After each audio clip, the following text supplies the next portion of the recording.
Prezados alunos e alunas de Biologia 3, esta é a videoaula 5 e última, graças a Deus, do conteúdo de Introdução à Genética e Primeira Lei de Mendel. Estávamos falando na última videoaula de alguns termos genéticos importantes que vão acompanhar a gente ao longo de todo o nosso curso em genética. Continuaremos agora relatando e descrevendo alguns desses termos. Agora a gente vai falar um pouquinho sobre a lei da expressão do fenótipo. O fenótipo, a qualidade da característica que a gente está vendo, enxergando nos indivíduos, ele é determinado por dois fatores. O genótipo, que são os dois alelos que controlam aquela característica, mas existe um efeito do meio ambiente. Então, o genótipo, que está lá no DNA das células, misturado com o efeito do meio ambiente, os dois juntos é que vão determinar o fenótipo, a qualidade, o traço que a gente vai estar enxergando nos indivíduos. Tem característica que o efeito do ambiente é muito pequeno. Exemplo, albinismo.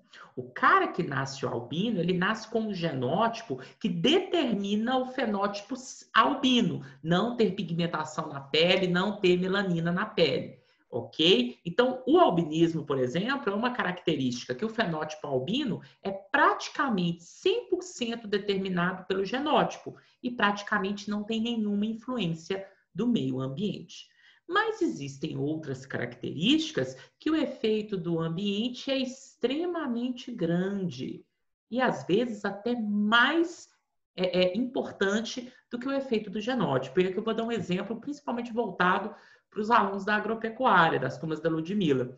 Bom, quando a gente pensa na produção de leite de vacas, por exemplo, o fenótipo alta produção é determinado por genótipos, por alelos que aumentam a produção das vacas, mas você sabe que quando você tem uma boa nutrição, um bom manejo, um concentrado de qualidade, um volumoso também de qualidade, que são todas características aqui, ó, do meio ambiente, às vezes o animal vai produzir muito mais leite do que um animal top de genética, ou seja, com um genótipo de alta produção, mas que está num ambiente ruim, recebendo um concentrado de baixa qualidade, um volumoso de digestibilidade ruim. Então, o que eu quero que vocês entendam aqui é que o fenótipo, aquilo que a gente está observando dos indivíduos, ele é determinado por uma mistura de efeitos do genótipo, que são os alelos do gene que controla a característica, e tem efeito ambiental do meio ambiente, que pode ser grande ou pequeno.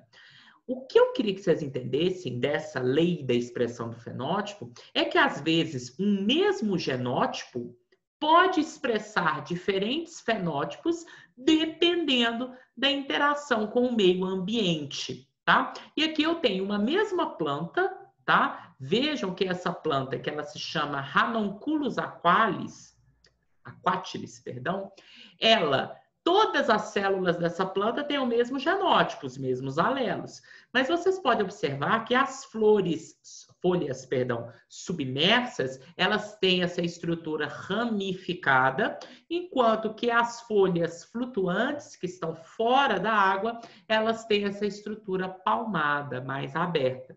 O mesmo genótipo que está aqui, exemplo, azão, ele também está nas folhas submersas, azão.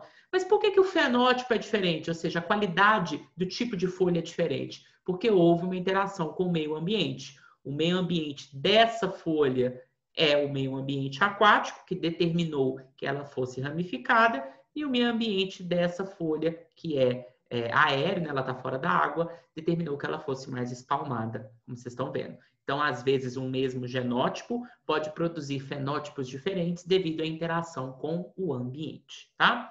Outros exemplos. Aqui a gente tem o gato siamês. Todas as células desse gato têm o mesmo genótipo para a cor da pelagem. Exemplo, desão. Só que, no meio do corpo do animal, a gente tem uma temperatura maior. E aí a temperatura maior promove a expressão do pelo claro. Nas extremidades do corpo do gato, a gente tem temperaturas menores. É o caso da ponta das patinhas, as orelhas, a região aqui do focinho e também a cauda. Como nas extremidades essas temperaturas corporais são ligeiramente menores, o ambiente mudou e aí ocorreu a expressão da pelagem preta. Então, uma pequena diferença de temperatura dentro do corpo do animal foi suficiente, ou seja, foi um efeito ambiental suficiente para mudar o fenótipo, ou seja, a qualidade com que a cor da pelagem foi manifestada. Mesmo que todas as células, as do meio do gatinho e das extremidades dele, todas elas carregam o mesmo genótipo. Um último exemplo que eu trouxe aqui é a hortênsia, uma flor muito comum no sul do Brasil. Vejam que flores de hortênsia às vezes têm o mesmo genótipo para pigmentação, mas em solos que são básicos, ela assume uma cor rosa. Então, quando o pH do solo é básico, isso é maior que 7, a flor da hortênsia fica rosa. Enquanto que quando essa hortênsia é plantada em um solo ácido, cujo pH é menor do que 7, ela já assume uma coloração azulada, tá? Então, aqui mais uma vez a gente tem mesmo genótipo, as plantas carregam os mesmos alelos, mas devido ao efeito ambiental, elas podem apresentar manifestações, isto é, fenótipos diferentes. E isso é fruto da lei da expressão do fenótipo, em que o fenótipo do indivíduo é determinado pelo genótipo e o meio ambiente. Algumas características têm mais importância do genótipo, menos do ambiente. Outras, importância igual, outras características, o ambiente vai determinar mais o fenótipo do que o genótipo. Para terminar a nossa listagem de termos genéticos importantes, falta a gente falar sobre um termo que vai acompanhar vocês por um bom tempo nas aulas de genética. O que é um alelo dominante e o que é um alelo recessivo. Um alelo que é chamado de dominante é aquele que, dentro do genótipo, que é formado por 2 alelos, o dominante é aquele que determina o fenótipo em apenas uma cópia. Então, todo alelo dominante é aquele que, tendo um alelo apenas, dos 2 possíveis, ele já determina aquele fenótipo dominante. É por isso que o alelo dominante, ele, por exemplo, Rzão, Rzão, para a textura da semente. Rzão, Rzão é uma semente lisa. Mas quando tinha só um Rzão e um Rzinho, também a semente era o quê? Lisa. Por quê? O alelo Rzão domina o alelo Rzinho. Então, basta ter um alelo Rzão dentro do genótipo formado por 2 alelos, que o fenótipo dominante é manifestado. Então, as ervilhas homozigotas dominantes e heterozigotas, respectivamente Rzão, Rzão e Rzão, Rzinho, elas manifestam o fenótipo lisa, o fenótipo dominante, tá? Recessivo é aquele alelo que só se manifesta quando ele está presente em 2 cópias. Ele só se manifesta em homozigose. Por isso que o alelo recessivo para textura da semente era o Rzinho. O único indivíduo que apresentava a textura da semente rugosa era o indivíduo Rzinho, Rzinho. Então, para o alelo recessivo determinar o fenótipo, ele obrigatoriamente tem que estar presente em 2 cópias, 2 alelos compondo o genótipo daquela característica. Foi usada uma padronização, tá, pessoal? Em que o alelo dominante é sempre representado pela letra maiúscula e o alelo recessivo sempre representado pela letra minúscula. E como que a letra de cada um dos genes foi escolhida, Rafael? Na maior parte das características que a gente vai estudar, a letra usada para nomear os alelos é a primeira letra do nome do fenótipo recessivo. Então, quando a gente estava estudando a característica, que a gente usa o tempo todo, textura da semente de ervilha, quais eram os 2 fenótipos, qualidades que a textura podia assumir? Ela podia ser lisa ou ela podia ser rugosa. Lisa era a qualidade dominante, que aparecia em F1 em 3/4 dos indivíduos da F2 lá do cruzamento do Mendel. Rugosa era a qualidade, né, recessiva, que não aparecia em F1 e voltava a aparecer em 1/4 dos indivíduos da F2. Então, como o fenótipo para a textura da semente rugoso é o recessivo, para o gene que controla essa característica, os alelos têm a letra R como aquela escolhida para dar o nome deles, porque R é a primeira letra do nome rugoso, que é o fenótipo recessivo. Portanto, aqui, na textura da semente, nós temos 2 alelos. O alelo Rzão, que é dominante e determina o fenótipo liso, que é o fenótipo dominante, e o alelo Rzinho, que é recessivo, e que somente em homozigose, isso é, no genótipo Rzinho, é que esse alelo vai determinar o fenótipo textura da semente rugoso, tá? Então, aqui então a gente está mostrando para vocês várias características, né, que o Mendel estudou, e aqui o fenótipo dominante delas, e aqui o fenótipo recessivo. Então, os indivíduos que apresentam o fenótipo dominante podem ser homozigotos para o alelo dominante ou heterozigotos. E os indivíduos que apresentam o fenótipo recessivo são sempre homozigotos para o alelo recessivo. Tranquilo? E para terminar esse bloco, né, de termos genéticos importantes, eu gostaria de falar que o alelo dominante não é o mais comum e ele não é o melhor, tá? O alelo dominante é simplesmente o alelo que determina o fenótipo quando ele está presente em uma cópia ou 2 cópias, ok? Então, ele não é melhor que o recessivo, ele não é mais comum que o recessivo. Não tem nada a ver com a qualidade de ser bom ou ruim do alelo ou de ser mais comum ou mais raro, tá? O alelo dominante é aquele que, como eu disse, ele determina o fenótipo em uma cópia ou em 2. Enquanto que o recessivo é aquele que determina o fenótipo somente quando está presente em 2 cópias, no homozigoto recessivo, tá? Para concluir essa videoaula e esse bloco de conteúdos, a gente vai falar sobre 2 tipos de cruzamento muito úteis na resolução dos problemas genéticos. O primeiro deles é chamado de cruzamento teste. Bom, vamos supor que eu te entrego um pé de ervilha, tá? Que produz sementes lisas, tá? Eu já estou te contando isso.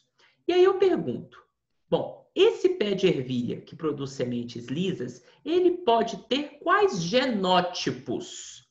Ele pode ser Rzão, ou ele pode ser Rzinho, porque o alelo Rzão domina o Rzinho, então o heterozigoto tem o fenótipo dominante, assim como o homozigoto do alelo dominante. E aí a minha pergunta é, como você faz para descobrir se esse pezinho seu aqui de ervilha tem o genótipo Rzão ou Rzinho? Tem um jeito. Esse jeito é o cruzamento teste, que a gente vai aprender agora. Então, toda vez que você tem um indivíduo do fenótipo dominante e você não sabe qual que é o genótipo desse indivíduo, porque pode ser homozigoto dominante ou heterozigoto, você pega o seu indivíduo problema, fenótipo dominante, e vai fazer um cruzamento teste. E aí o resultado do cruzamento teste vai te indicar se ele era homozigoto dominante, nesse meu exemplo Rzão, ou se ele era homozigoto recessivo, perdão, heterozigoto Rzinho. Como que é o cruzamento teste, então? Cruzamento teste é quando você pega o seu indivíduo e cruza ele obrigatoriamente com outro indivíduo homozigoto recessivo. Ok? Bom, o seu indivíduo com fenótipo dominante pode ser Rzinho ou Rzinho. E o indivíduo que você vai cruzar ele no cruzamento teste é o homozigoto recessivo, que para a textura da ervilha é um indivíduo rugoso, cujo genótipo vocês já sabem, Rzinho.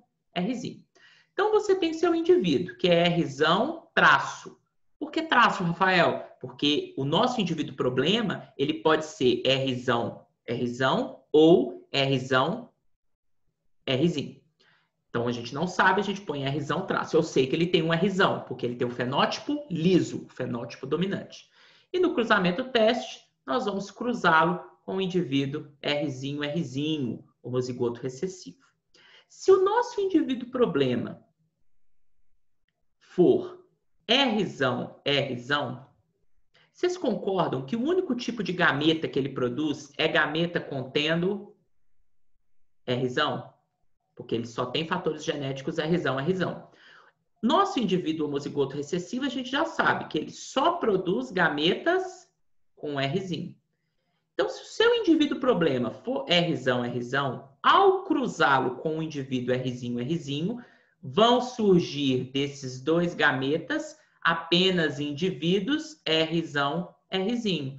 E nesse caso, 100% dos descendentes vão ter a semente lisa, vão ser homozigotos e vão ter a semente lisa, o fenótipo dominante. Porém, se o nosso indivíduo problema, Rzão traço, que é liso, ao ser cruzado com o indivíduo rugoso, que é homozigoto recessivo, se ele for Rzão, Rzinho, na hora de você olhar o resultado do cruzamento, o que vai acontecer? Esse indivíduo produz dois tipos de gameta, em igual quantidade. Metade dos gametas vai ter o fator genético Rzão e a outra metade dos gametas vai ter o fator genético Rzinho. O homozigoto recessivo, rugoso, Rzinho, Rzinho, vocês já sabem, só produz gametas com o Rzinho. Metade dos gametas do indivíduo problema pode ser Rzão. Quando encontra o Rzinho do outro indivíduo, produz indivíduos Rzão, Rzinho. Metade deles, que são sempre lisos. Entretanto, a outra metade dos gametas do nosso indivíduo problema é Rzinho, que ao encontrar com o gameta Rzinho do indivíduo homozigoto recessivo, vai gerar indivíduos Rzinho, Rzinho, metade deles, que são o quê? Rugosos.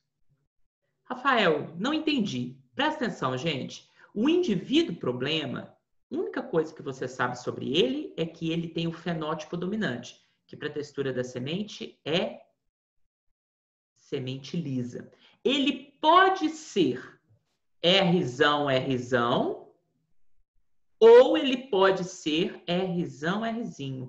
Como é que eu faço para descobrir o que ele é? Faz o cruzamento teste. Cruza o indivíduo problema com o indivíduo homozigoto recessivo. No caso do nosso exemplo de textura da semente, é o indivíduo Rzinho, Rzinho, que tem textura da semente rugosa. Aí você analisa o resultado. Se no resultado 100% dos filhotinhos tiveram sementes lisas, é porque 100% desses filhotinhos são Rzão, Rzinho, e obrigatoriamente esse indivíduo problema é Rzão, Rzão, porque aí ele só produz gametas Rzão, o indivíduo homozigoto recessivo que você está cruzando só produz gametas Rzinho, e voilá, Rzão com Rzinho, 100% deles Rzão, Rzinho. Como o Rzão domina o Rzinho, 100% deles lisos. Mas se você olha o resultado do cruzamento teste e viu que metade dos filhotes apareceram lisas, as sementes, e na outra metade dos filhotes apareceu rugoso, o que você vai interpretar? Bom, metade dos filhotes é Rzão, Rzinho. O Rzinho veio desse indivíduo, o Rzão tem que ter vindo do indivíduo problema.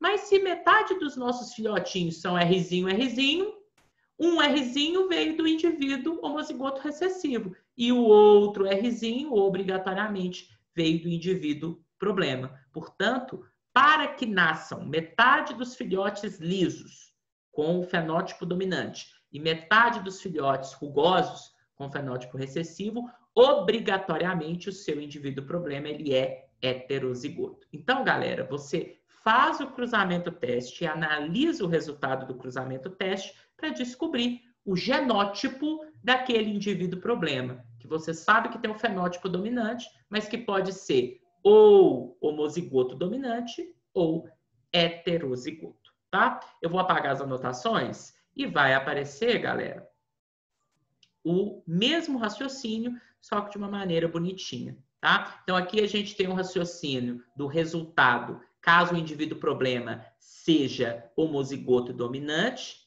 Rzão, Rzão, e o resultado do cruzamento teste para o caso em que o seu indivíduo problema é heterozigoto. Aqui, o resultado do cruzamento teste dos filhotes é que revela o genótipo do indivíduo problema, do indivíduo que você não sabe o genótipo, você só sabe o fenótipo. E o cruzamento teste é sempre o cruzamento do indivíduo com fenótipo dominante, que você não conhece o genótipo, com um indivíduo de fenótipo recessivo, que você sempre conhece o genótipo, porque o indivíduo recessivo, ele sempre é homozigoto recessivo. Rzinho, Rzinho, Azinho, Azinho, e assim sucessivamente. E para concluir essa videoaula, a gente tem um outro tipo de cruzamento, muito usado nos problemas em genética, que é o retrocruzamento. O retrocruzamento, pessoal, é o acasalamento do indivíduo F1 com um dos seus genitores de genótipo idêntico a um dos genitores. Então, o que acontece aqui? Nós temos aqui os indivíduos da geração P, beleza? Parental, parental. Cruzamento da geração P gera F1. E aí, no retrocruzamento, o que acontece? Você vai pegar esse indivíduo da geração F1 e vai cruzar ele com um dos indivíduos da geração parental, produzindo, assim, uma outra geração, uma geração F2 depois, tá? Então, esse tipo de retrocruzamento é quando você pega o indivíduo da F1 e cruza com um dos genitores da geração P. Obviamente que em humanos isso não é comum, né, gente? Graças a Deus, eu espero que isso seja muito pouco comum, mas em animais de produção é muito comum você fazer retrocruzamento, em plantas também, mas em humanos, questões éticas distanciam isso da realidade. Ok, pessoal? Então, com isso, nós concluímos esse bloco de conteúdos da primeira quinzena de Biologia 3 e peço que vocês respondam as perguntas resumo. Caso tenham dúvidas, utilizem o fórum que está lá no conteúdo e os canais de comunicação comigo e com a Ludmila. Ok? Bons estudos para todos vocês.